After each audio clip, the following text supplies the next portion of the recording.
Assalamualaikum warahmatullahi wabarakatuh. Perkenalkan, nama saya Raisa Indira Putri dengan NIM 21042201 dari Prodi Ilmu Administrasi Negara. Pada hari ini saya akan mempresentasikan tentang hakikat, fungsi, dan wewenang pemerintah.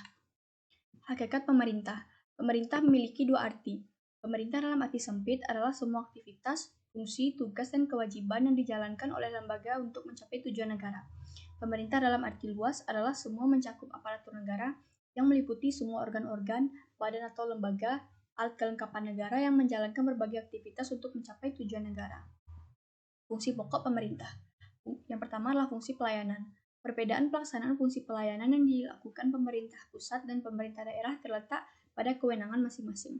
Kewenangan pemerintah pusat mencakup urusan pertahanan keamanan, agama, hubungan luar negeri, moneter, dan peradilan. Secara umum, pelayanan pemerintah mencakup pelayanan publik dan pelayanan sipil yang menghargai kesetaraan. Yang kedua adalah fungsi pembangunan. Pemerintah harus berfungsi sebagai pemacu pembangunan di wilayahnya, di mana pembangunan ini mencakup segala aspek kehidupan, tidak hanya fisik, tapi juga mental spiritual. Pembangunan akan berkurang apabila keadaan masyarakat membaik, artinya masyarakat sejahtera. Jadi, fungsi pembangunan akan lebih dilakukan oleh negara berkembang, sedangkan negara maju akan melaksanakan fungsi ini seperlunya. Yang ketiga adalah fungsi pemberdayaan. Fungsi ini untuk mendukung terselenggaranya otonomi daerah. Fungsi ini menuntut pemberdayaan pemerintah daerah dengan kewenangan yang cukup dalam pengelolaan sumber daya daerah guna melaksanakan berbagai urusan yang didesentralisasikan. Untuk itu, pemerintah daerah perlu meningkatkan peran serta masyarakat dan swasta dalam kegiatan pembangunan dan penyelenggaraan pemerintahan. Kebijakan pemerintah pusat dan daerah diarahkan untuk meningkatkan aktivitas ekonomi masyarakat yang pada jangka panjang dapat menunjang pendanaan pemerintah daerah. Yang keempat adalah fungsi pengaturan. Fungsi ini dilaksanakan pemerintah dengan membuat peraturan perundang-undangan untuk mengatur hubungan manusia dalam masyarakat. Pemerintah adalah pihak yang mampu menerapkan peraturan agar kehidupan dapat berjalan secara baik dan dinamis. Seperti halnya fungsi pemerintah pusat, pemerintah daerah juga mempunyai fungsi peraturan terhadap masyarakat yang ada di daerahnya. Perbedaannya yang diatur oleh pemerintah daerah lebih khusus, yaitu urusan yang telah diselenggarakan kepada daerah. Tugas dan fungsi pemerintah. Yang pertama di bidang tata pemerintahan.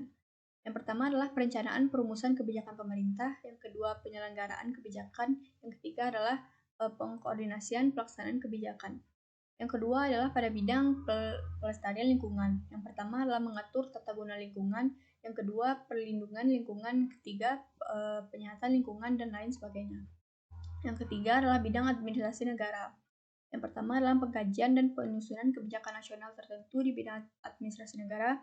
Yang kedua adalah pengembangan inovasi administrasi negara di bidang tata pemerintah, pelayanan publik, serta kelembagaan dan sumber daya aparatur. Yang ketiga adalah penyelenggaraan dan menjalankan undang-undang. Yang keempat adalah pada bidang pembangunan. Yang pertama, perencanaan penyusunan program dan kegiatan di bidang infrastruktur dan kewilayahan. Yang kedua adalah pengkoordinasian pelaksanaan program dan kegiatan bidang infrastruktur dan kewilayahan. Yang ketiga adalah pelaksanaan kegiatan bidang infrastruktur dan kewilayahan. Yang kelima adalah pengurusan rumah tangga negara.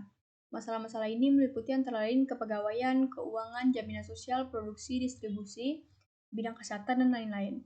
Yang keenam adalah pengembangan kebudayaan nasional. Yang ada di dalam masyarakat, kebudayaan daerah-daerah perlu dikembangkan. Yang ketujuh adalah bisnis atau niaga. Merupakan suatu kegiatan untuk melayani kebutuhan masyarakat atau umum, misalnya dinas kebersihan kota, rumah sakit, sekolahan, juga bidang-bidang usaha negara seperti BUMN dan BUMD. Baiklah, sekian yang dapat saya sampaikan. Apabila ada kata-kata saya yang salah, mohon dimaafkan. Wabillahi taufiq wal hidayah. Assalamualaikum warahmatullahi wabarakatuh.